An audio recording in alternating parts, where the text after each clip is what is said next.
Hi, this is Cheryl back with you from Farmhouse Frugally, and today I am in a Trash to Treasure challenge hosted by Rustic and Lace and 6 kids and a glue gun. Co-host is Crafty Hints. Please check out the description box for their information. We are challenged to take literal trash and turn it into something that we can use. And so the first thing that I have is a shoebox, and I like the fact that the top of the shoebox is attached, so I thought that it would be a good DIY to cover. Now, what I started with for the interior of the box was some drop cloth, and I just sort of measured by eye and ripped the fabric to fit. And then starting with the first edge, I am using hot glue to glue the fabric directly to the box, and then when I am finished going all the way around on 3 sides, then I turn the fabric into the box. So therefore the glue side is on the inside and there's a nice edge. Then I fold another piece and glue that in on the 4th side, and then these 2 pieces meet and I can glue them in the center. You don't have to glue the center. If you want to have it open, you could leave it open. And I think I will cover the top with some scrapbook paper rather than doing the inside top with fabric. I did not show you that here. Then once I get the entire interior done, then what I wanted to do on the exterior of the box was to use some burlap ribbon that I have had in my stash for quite some time. So I just started with the back of the box on the bottom edge, and this burlap ribbon fit almost exactly width-wise, so that worked out fine. So I just went ahead and glued the burlap all the way around the 4 sides of the box, and then just curled over the top edges, gluing them to the inside of the box to give that a nice clean edge, and obviously made sure that I would still be able to close the box over on top of that. And then once that is finished, I wanted to decorate the top of the box with something else, so I went through my stash and found a matching ribbon. Fabric. It is a gingham, kind of a cream, and almost the same color as the burlap. And so before I did the top edge of the burlap, I tucked the fabric inside all 4 edges, and then I glued that down and then put the burlap edges down with the hot glue so that gave it a nice clean edge. And then once I was done with that, I had to do the 4th side. So the 4th side is now done, and then I had stamped on this piece of drop cloth with my Icy Paris bee stamp, and I decided to just take that piece that was already stamped, rip it to size, and then just glue the 4 corners of that onto the top of the box, since the colors matched so well. And then just to finish this whole thing off and make it just look a little bit more complete, I happen to have this, it's kind of a braided jute cord that I picked up at Christmas time at TJ Maxx a number of years ago on some wooden spools. And I had some pieces left over, so I just went ahead and just cleaned that top edge up all the way around, and that is it. I think that it came out pretty good considering it is an old throwaway shoebox. So here it is with some decor and a picture that has that same stamp on it. I think it's on the back of a on the top of a music sheet. So I would love to know if this is something that you would ever try to do. It's a little bit of work to get that finished. It might be better or easier to do with scrapbook paper, but if you do like to work with fabric, that is a great thing to do with an old shoebox, and you can turn it into a decor piece.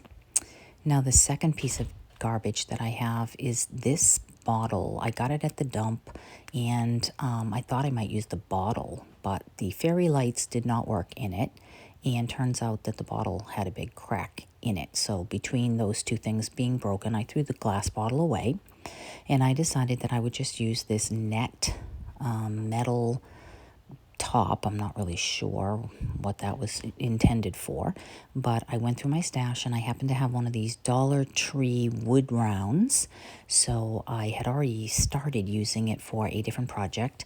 I went ahead and took my antiquing wax and I used it straight out of the bottle because I wanted a nice dark brown color, and I just gave that one good coat all the way around and on the top, and then went into my stash again because I wanted to see if I could cover the hole on the top of the metal wire.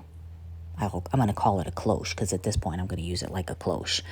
And I had this wooden knob that came off of a piece of furniture a couple of years ago. I had kept those knowing that they would come in handy for some other project, and I wanted that to be pretty much the same color as the base or as close as possible. So it was similar, so I just went ahead and did the same thing with the antiquing wax.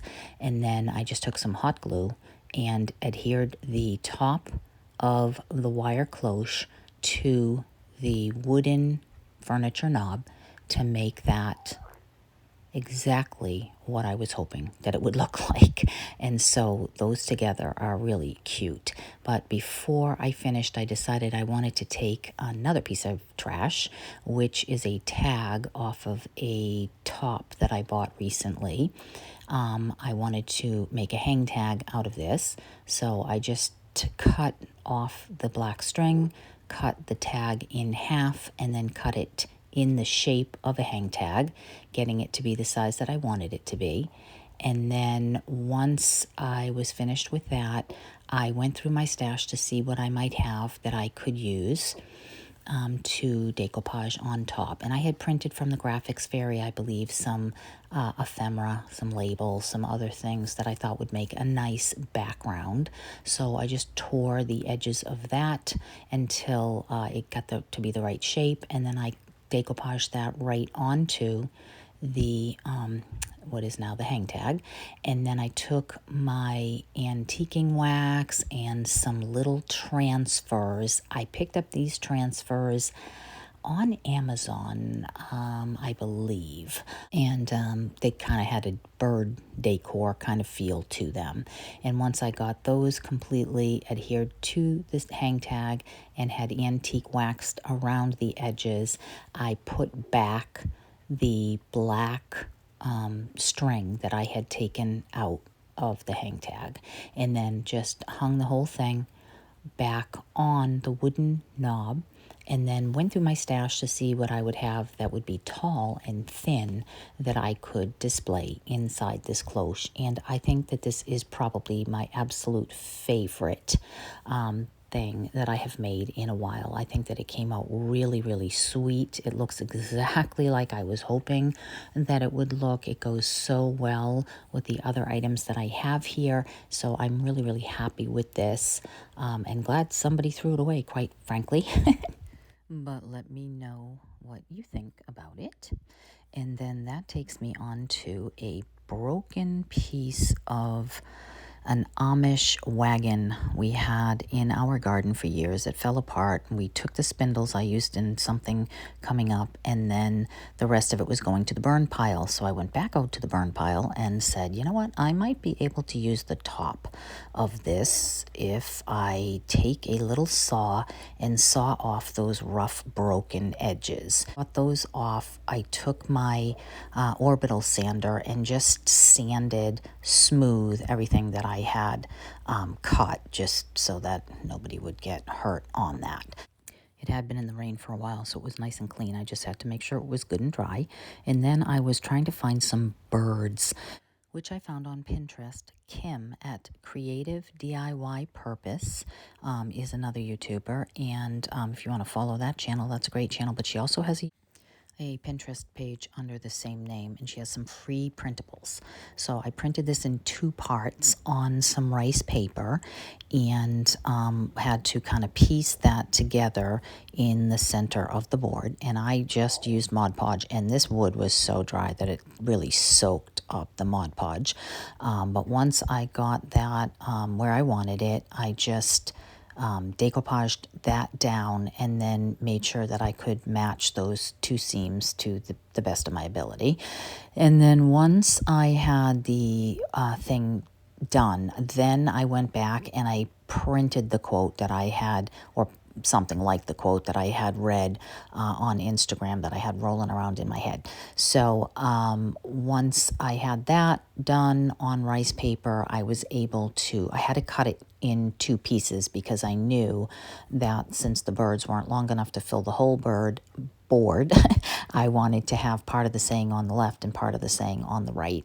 And then once I got that fully decoupaged on, I took my dark antiquing wax and waxed over the whole thing to give it a real vintage look, and absolutely love the way that it came out.